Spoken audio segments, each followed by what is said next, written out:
Si je vous dis radeau de la Méduse, vous avez peut-être en tête le célèbre tableau de Théodore Géricault exposé au Louvre. Dans ce grand format, on voit des naufragés à la dérive. Certains sont déjà morts, d'autres sont abattus par l'impuissance. À la proue, une pyramide humaine se forme, surmontée d'un homme noir. Au loin, on distingue la silhouette minuscule d'un bateau. La scène saisit ce moment si particulier où l'espoir renaît dans le cœur des naufragés. Je suis Virginie Giraud et je vous souhaite la bienvenue au Cœur de l'Histoire, un podcast produit par Europe 1 Studio.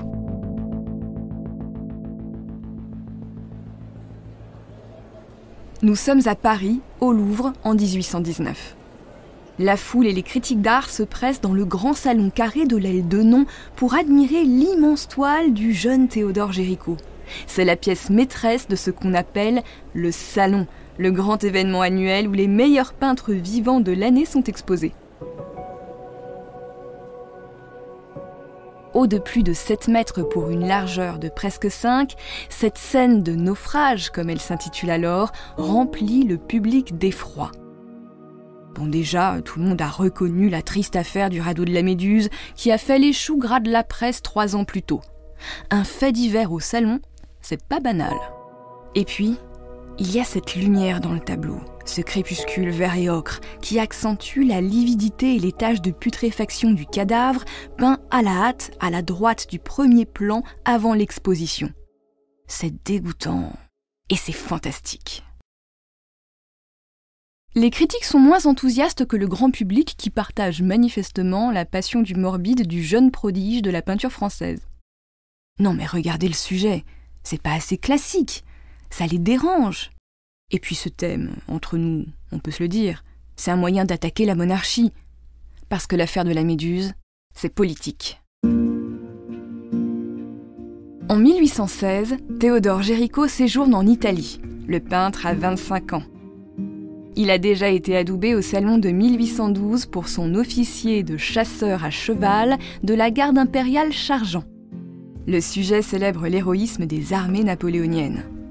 En choisissant un sujet ancré dans l'actualité, Géricault est en train de renouveler la grande peinture d'histoire, genre dans lequel, à l'époque, doivent s'illustrer tous les peintres dignes de ce nom. Il est même en train de lui donner un souffle romantique. Le romantisme, au XIXe siècle, c'est la volonté de casser les codes du classicisme pour exalter des valeurs comme la liberté, le désir, l'amour ou la spiritualité. Mais pour nourrir ses aspirations romantiques, Géricault doit comprendre et maîtriser tous les courants artistiques qui l'ont précédé. Et seule l'Italie permet d'embrasser 2000 ans de culture artistique. Géricault est frappé par les œuvres maniéristes de Michel-Ange pendant la Renaissance italienne.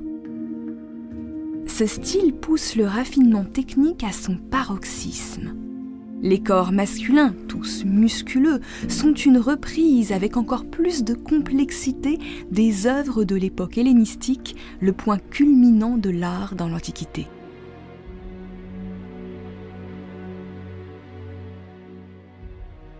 Cette année-là, Géricault échoue au prix de Rome qui récompense les meilleurs artistes de l'année. Vexé, il se met en quête d'un grand sujet qu'il pourrait peindre. Quelque chose de nouveau, de grandiose, de choquant, de symbolique, de romantique. Quelque chose qui lui ressemble, qui ferait savoir au monde quel grand peintre il est. Et c'est là qu'il tombe sur un fait divers. Pendant que Théodore Géricault dépouille la presse, laissez-moi vous parler de la triste affaire du radeau de la Méduse. Âme sensible, s'abstenir. Le 17 juin 1816, 4 navires quittent l'île d'Aix située dans le golfe de Gascogne. Ces 4 bateaux, la Méduse, la Loire, l'Écho et l'Argus, sont placés sous le commandement du capitaine Hugues Duroy de Chaumareix. La flottille est chargée d'amener des soldats et des passagers vers le Sénégal que l'Angleterre vient de rétrocéder à la France par le traité de Paris signé l'année précédente. Mais il y a un problème. Ça fait 25 ans que le capitaine Chaumareix n'a pas navigué. 25 ans! Vous voulez savoir pourquoi ? Chaumareix était un officier de marine sous Louis XVI. Quand la Révolution française a commencé, il a fui en Angleterre et a même participé à des batailles avec les royalistes étrangers en guerre contre la France révolutionnaire. De fait, il a été considéré comme un ennemi de la République. Après la chute de Napoléon en 1815, commence en France ce qu'on appelle la Restauration. Autrement dit, c'est le retour de la monarchie. Et qui prend la couronne ? Je vous le donne en mille, c'est Louis XVIII, le petit frère de Louis XVI. Louis XVIII gracie tous les exilés et c'est comme ça que Chaumareix rentre en France et active ses réseaux amicaux pour retrouver un poste dans la marine. Et c'est là qu'on lui confie cette fameuse flottille dont fait partie la Méduse. Chaumareix est incompétent. Pire, il est dangereux. Ses officiers se méfient de lui et on frise la mutinerie au moment où Chaumareix prend ses conseils pour naviguer auprès d'un passager qui prétend connaître les côtes africaines. C'est aussi Chaumareix qui autorise les 4 navires de sa flotte à se séparer. Voilà pourquoi la Méduse se retrouve seule alors qu'elle navigue désormais dans une zone dangereuse.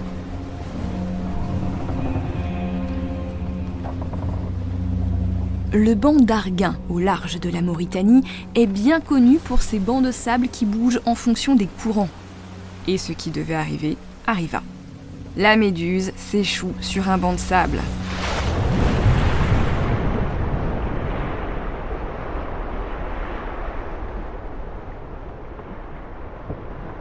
Le premier réflexe de l'équipage est de fabriquer un grand radeau d'une 15aine de mètres de long avec des planches de bois. C'est un simple plancher à claire-voie qui flotte pour y entreposer des marchandises lourdes et espérer que la marée remette le bateau à flot.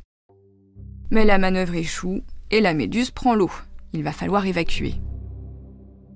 Les passagers et les officiers embarquent sur les 6 chaloupes de la Méduse. Comme ce n'est pas assez pour évacuer tout le bateau qui compte près de 400 âmes, quelques marins décident d'attendre les secours sur le navire en perdition. Les autres, 150 marins, des soldats, quelques sous-officiers et une cantinière, sont entassés sur le radeau, un radeau qui n'a jamais été conçu pour des passagers. Parmi eux, il y a le géographe Alexandre Coréard et le chirurgien Jean-Baptiste Savigny. Retenez bien leur nom, on va en reparler.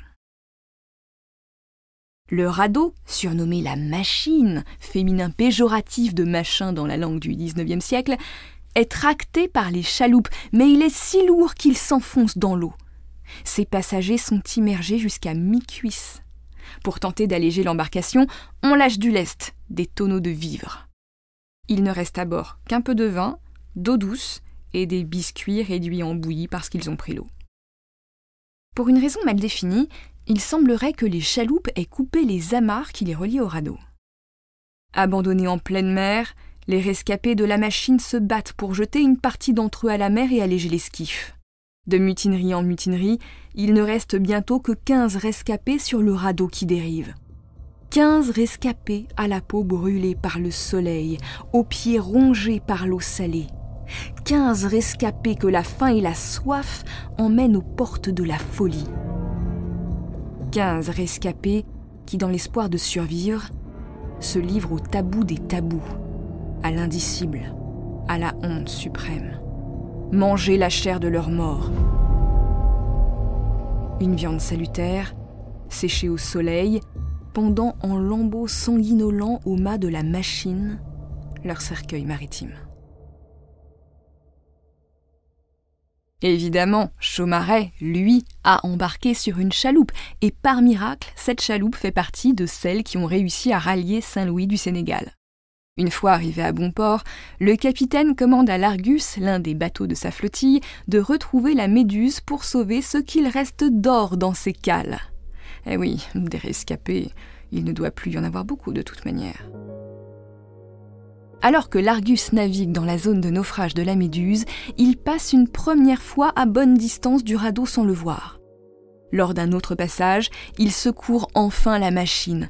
Les 15 rescapés, après 12 jours d'enfer, ne sont plus que des morts vivants. 5 d'entre eux meurent dans les jours qui suivent.